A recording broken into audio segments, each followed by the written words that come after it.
El Casino Ceretà de Puigcerdà ha acollit aquest cap de setmana 3 noves representacions del musical Gris. L'obra, representada per l'Associació Cerdanya Musicals, es va estrenar el juny passat en el marc de la Setmana Cultural del Roser. Aleshores va tenir un gran èxit i les entrades de les dues sessions es van esgotar.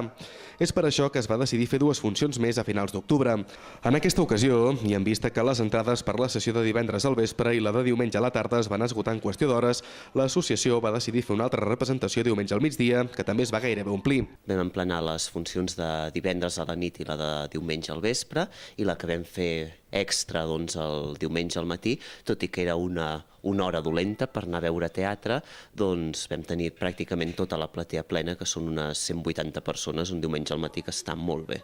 Ahir mateix fèiem una mica de càlculs i això, i hem calculat, no sé la xifra certa, però prop de 1.700 persones entre les 5 funcions.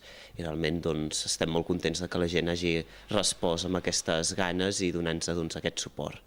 El fet que el musical sigui obra d'una companyia de Puigcerdà i que tots els actors i actrius siguin de la vila i de Cerdanya ha sigut clau a l'hora d'aconseguir aquest èxit de públic. Ara l'associació es posarà ja a treballar de cara al nou musical que es representarà el juny que ve en el marc de la Setmana Cultural del Roser.